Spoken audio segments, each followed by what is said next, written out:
Hi everyone, it's Clara here with Crypto Today with you on Wednesday. Today we are looking at a whole bunch of different news. Let's have a look. The Russian Supreme Court has introduced new amendments to the anti-money laundering decree issued in July 2015. These clarifications related to Russian criminal code articles dedicated to the legalization of property acquired via criminal means. According to Alexander Chervotsky, a judge who commented on the regulations in the 3 years since the decree was signed, cryptocurrencies have become widely used by criminals. To prove that, the judge cited several cases in Russian legal practice where drug dealers converted. Bahrain-based Sharia-compliant cryptocurrency exchange Rain has first completed the Central Bank of Bahrain's regulatory sandbox. During the qualification process, the SRB examined Rain's brokerage service and resolved that the exchange sale, purchase, and custody services comply with Sharia principles.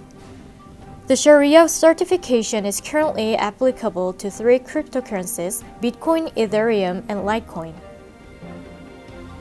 Coinbase has announced the listing of Ripple on Coinbase Pro. However, as first identified by Daya, Coinbase's listing of the bank-friendly coin appears to violate its own digital asset framework, which outlines requirements which cryptocurrency assets must meet prior to their listing on the U.S. exchange. Coinbase's GDAX digital asset framework outlines the types of crypto tokens it will list. On page 5 of the document, it states, the ownership stake retained by the team is minority stake. There should be a lockup period and reasonable vesting schedule to ensure the team is economically incentivized to improve the network into the future. While the later part might be true, Ripple Labs is far from owning a minority stake. Ripple's own secret is that Ripple Labs controls over 60%, either in escrow to fund operations or direct possession of company founders. A survey by KPMG shows that 48% of C-level executives believes blockchain is likely to change the way they do business in the next 3 years. KPMG has conducted its Technology Industry Innovation Survey for the 7th time from December 2018 to January 2019.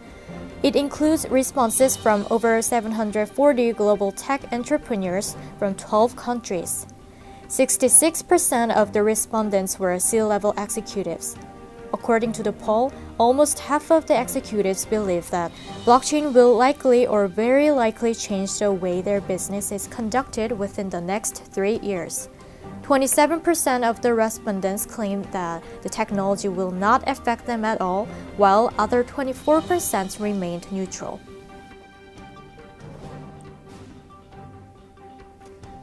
Ripple partner MercuryFX has plans to set up 10 new payments corridors to support and offer xRapid and native digital asset Ripple to its customers by mid of 2019. The plans were divulged by Alastair Constance during the Ripple Regionals Conference 2019 event held in London. The corridors will extend from the UK to Canada and the Middle East, Mexico, and the Philippines. He stated that they have imminent plans for the Middle East and Canada, while the other corridors will have to wait for a longer period of time. Sony Corporations and Fujitsu Limited have teamed to develop an encrypted database that will prevent forged Japanese proficiency documents from being made for foreigners to help them obtain resident status to study in Japan. The 2 companies developed the mechanisms utilizing blockchain technologies and used in cryptocurrencies in response to reports of forged documents being produced overseas. They plan to put the distributed ledger into test operation from the end of this month and are aiming to put it into practical use in fiscal 2019, which starts in April.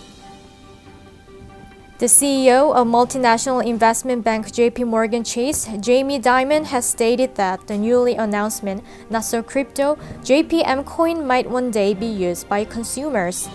The digital asset currently being trialed by the institution and its partners will be pegged to the value of the dollars, thus offering little to no innovation. Diamond has drawn much ire from the cryptocurrency community over his comments about Bitcoin.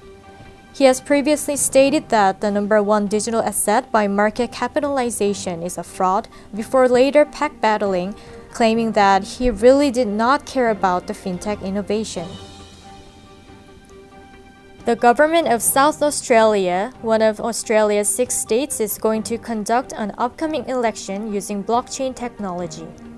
Local news sources confirmed that the Australian blockchain company Horizon State was contracted by the South Australian government to provide the technology and support for the blockchain-based election. Horizon State CEO Naimo Namani called the move an exciting first government use of our tech in Australia and a great way to validate the blockchain used for this purpose. He claimed the South Australian government is very forward-thinking and we are honored they chose us to provide the technology.